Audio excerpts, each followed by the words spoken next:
Hello students, आज partnership का एक नया टॉपिक हम लेकर आ रहे हैं और टॉपिक है guarantee of the minimum profit. अब ये गारंटी कौन किसको देगा?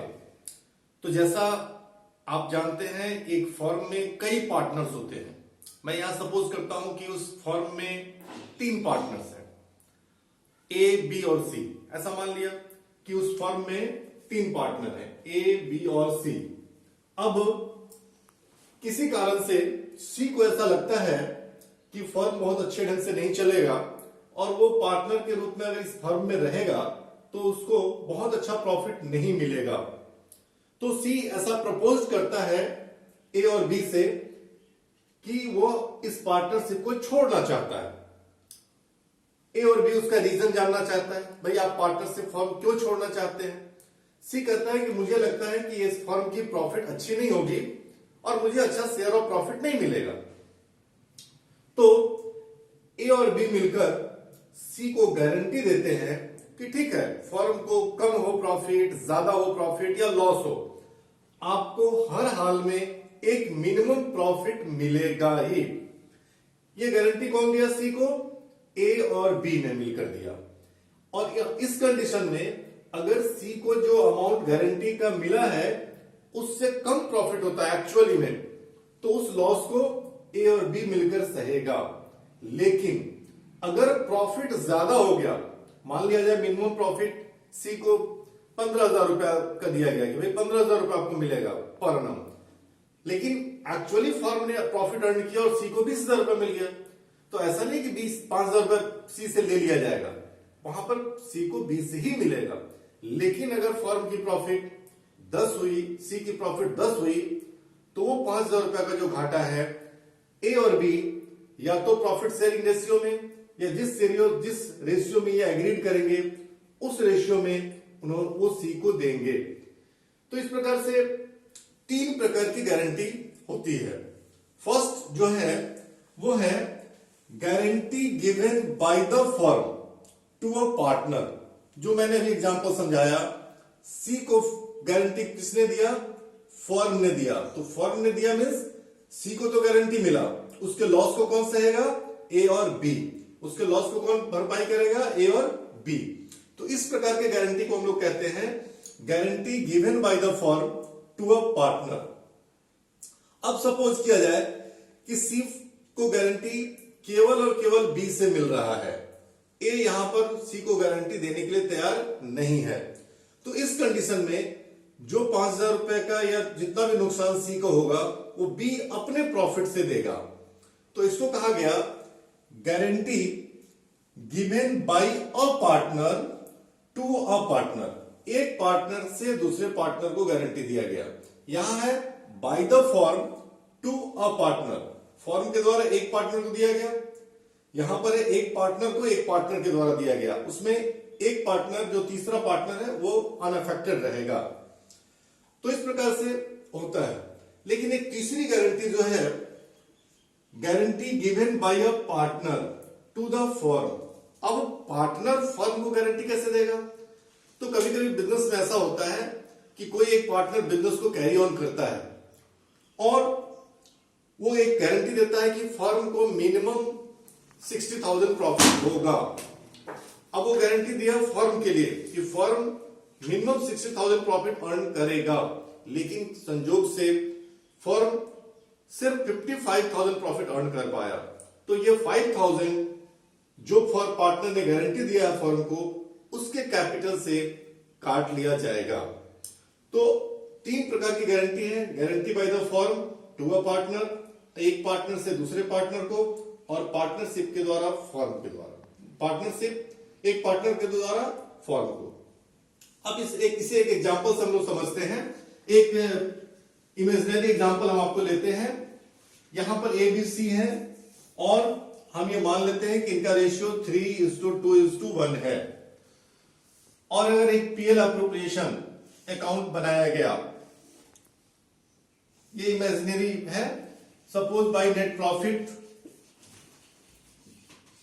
फर्म को 60,000 का प्रॉफिट हुआ और पार्टनर्स को इंटरेस्ट ऑन कैपिटल देना है, So to interest on capital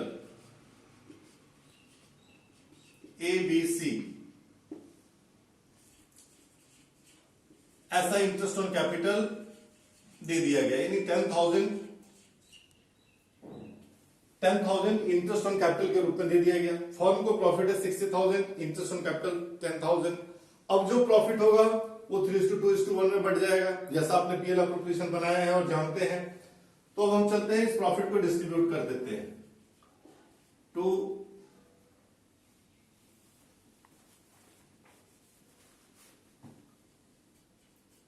net divisible profit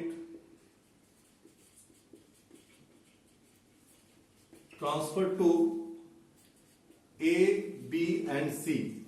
अब ये प्रॉफिट टोटल 50,000 का हमारा है, और अगर इसको हम बांटते हैं 3:2:1 में, तो ये पॉइंट पे आएगा, इसलिए इसको थोड़ा सा चेंज करते हैं और इस प्रॉफिट को हम लोग 70,000 ले जाते हैं।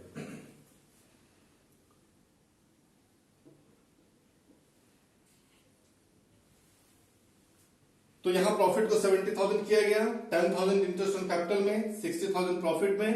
तो अब ये पार्टनर्स का प्रॉफिट हो जाएगा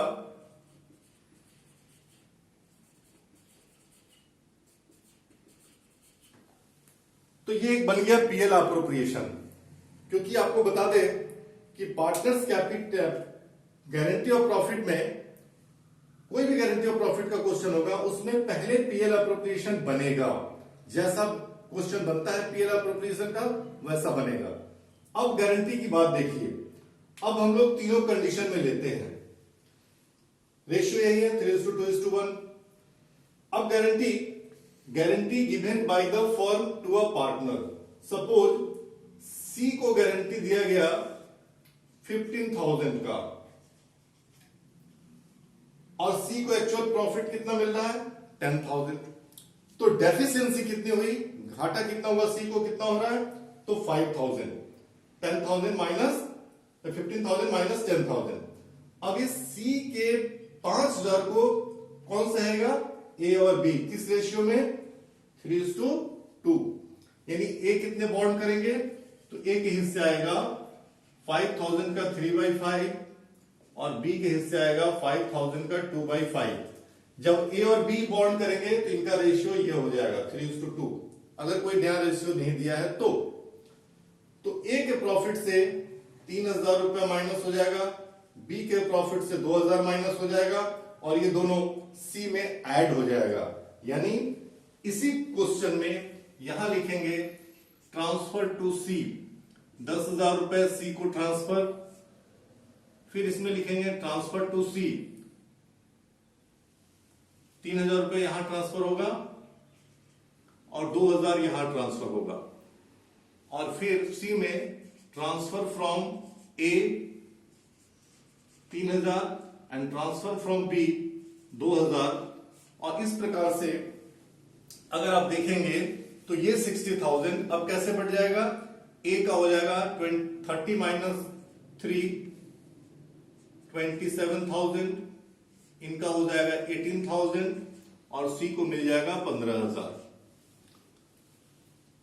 तो इस प्रकार से ए से माइनस होगा, बी से माइनस होगा,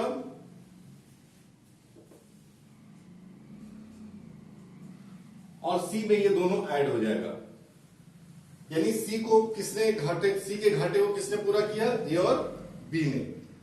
इसी क्वेश्चन में ये भी हो सकता है कि एक पार्टनर दूसरे पार्टनर को गारंटी दिया, यहां पर जो सी का गारंटी है 15,000 रुपए का, सपोज किया गया कि बी ने अकेला दिया, तो अगर बी अकेला दिया तो जो भी लॉस 5,000 रुपए का होगा वो कौन दे देगा, बी अकेले देगा। तो उस कंडीशन में हमारा जो क्वेश्चन होगा ये सी का 30 का 30 रह जाएगा, सी 30,000 ही रहेगा। लेकिन बी में अब 20,000 में से माइनस 5,000 हो जाएगा, तो बी का प्रॉफिट 15,000 हो जाएगा, और सी का जो पहले से 10,000 था वो सिर्फ ट्रांसफर फ्रॉम बी आएगा,